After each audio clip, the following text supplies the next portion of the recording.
Endo comes off.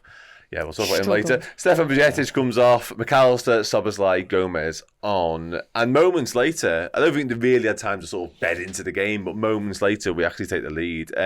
Chloe, I'll come to you on the goal. This is, I said it on my match reaction a minute ago, we've been okay at times during this game. This was the highest quality Liverpool produced in this whole game so far. Yeah, it was Liverpool Football Club. It was a Liverpool Football Club type of goal. It was a very team goal. You know, Konate, if this is the goal I'm actually thinking of, Konate boots a ball up top, and Darwin Núñez in that second half was miles better than Darwin Núñez in the first half, and I don't think he had a horrific first half, but his hold-up play, we always wanted him to send them in behind in the first half. In the second half, we just put a ball up to him and said, get us up the pitch, and he holds off the man. He puts it out wide to Harvey Elliott on a plate. Ryan Gravenberch from the left-hand side of the pitch has made this run over to the right-hand side, overlaps it. Harvey Elliott with a lovely ball down the side, and I cannot tell you the technique that Gravenberch has used to whip his foot around that ball. I was screaming back post on the watch-along. And most footballers, you'd expect them to either not look up as they're running full pelt or take another touch, or you just see a lot of footballers too scared to do that ball and it get blocked or it go back to the goalkeeper and everyone fumes. You'd expect them to take it to the corner, maybe pass it back, recycle the football. But no, Gravenberch had his head down. He looked up and the pass, the whip on that ball, it couldn't be any more pinpoint to Luis Diaz. Luis Diaz, brilliant run in the box, by the way, as well. Puts it past the keeper, and that is a goal of pure quality. And if that's what I've got to look forward to in Ryan Gravenberch, I cannot wait, because the technique of I'm not too sure there's a lot of footballers in this Liverpool side who could do it, especially from that right hand side. You've probably got Szoboszlai who could do it, and maybe McAllister, but in terms of Harvey Elliott, he would probably cut back onto his left if it was him. You know, so yeah, it was just a goal of real quality. No, it was. Like I say, it was certainly the best moment of the match for Liverpool in terms of levels, because it was right out the top drawer. The Elliott ball's phenomenal. But Gravenberch's vision, Steve, I said it in here as the move was unfolding first time. And Chloe's right. You think it and you say it, but we've got a perfect view on the telly. You don't necessarily think Gravenberch has got that vision, or he spotted him, or he even got the execution to be able to do it first time, but he does. And even the weight of the pass, everything about it is absolutely bang on the money, isn't it? Yeah, literally. We were talking about it and we said, like, it's one of those passes that you make every day on FIFA because you've got that bird's eye view. You see that pass all day and you go, yeah, we'll just cross it straight in.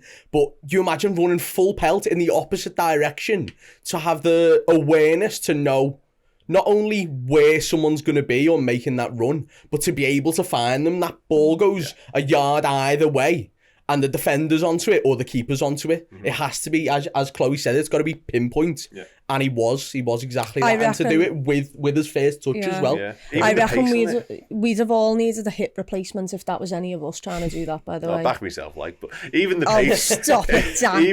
It's not just the accuracy of it, because the accuracy of it is obviously a huge element of what's going on here, because Diaz doesn't have to break stride. He can just take it and finish first time, much like Gravenberch is his. But it's the pace on the ball as well. It just means Diaz has got, I want to say the easiest job in the world. It obviously isn't, because it's still a good finish, Favo, but it's almost like, go on then, like, you know, when a pass comes with instructions on it, you say that was one of them, wasn't it? Diaz could do nothing else. Literally all he's got to do is guide that ball into the right position in the goal. Like, he doesn't need to put any extra power on it. Everything is done for him before the ball even hits his foot. Yeah. So I'd never doubted Diaz for a second. As soon as that ball left Gravenberch's foot, you're like, to go. Yeah. Because, you know, Diaz loves that, coming into the middle and getting onto those crosses. He absolutely loves it.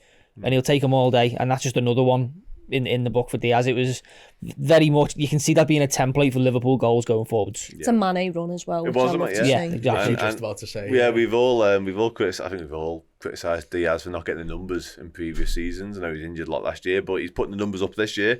No doubt about that. And nice moment for Gravenberch as well, of course, who we will speak about in more detail a little bit later. Yeah, the game's wide open at this point, and just when the game's wide open, the defenders are getting tired, Lask are losing their legs a little bit like we thought they might do. We went, oh, by the way, Mohamed Salah. This was just, I think we all said it in here, we kind of alluded to the fact that it should be illegal to bring Mohamed Salah into this moment, because putting him on off like 70 odd minutes against Lask is just criminal, Chloe. Like, he just took the piss. Yeah, he did. His first touch, someone passed him the ball, he stopped it, passed it to his left and first time ball to Joe Gomez, and you just thought to yourself, oh God, yeah, he's getting something here. He's on it. It was like he didn't even have to break a sweat. And the goal is pure quality. You know, once again, we find him. Darwin Núñez, the high press, wins the ball back. Once again, I thought he was brilliant in the second half. He sets it to Salah, and Salah draws a player in, like he always does. And his pace and his tight control, shifts it with his left foot, says, see you later with his pace. And I'm screaming, pass it, pass it. He's on the edge of the box. He's by the byline. I thought, there's no way he's scoring here. There's 4 lads in the box who you can pass it to. And Mo Salah just says, you know what, lads, I'm just going to toe poke it between your legs and goal and run away.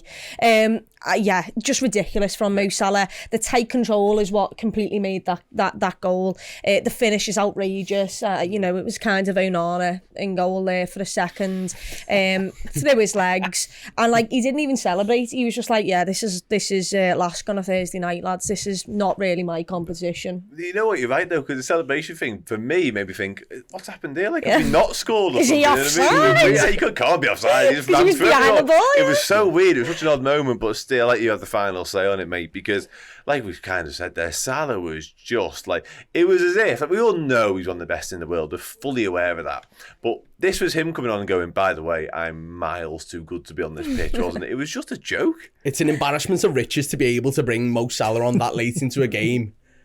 And I mean, he can do that to Champions League defences, Champions League quality defences, and he has done time and time again. And to bring him on here, and it's just like, you're going to make me play football now, aren't you, lads? Oh, go on, all right, go on. And he just oozes class. I don't think he got out of second gear. No.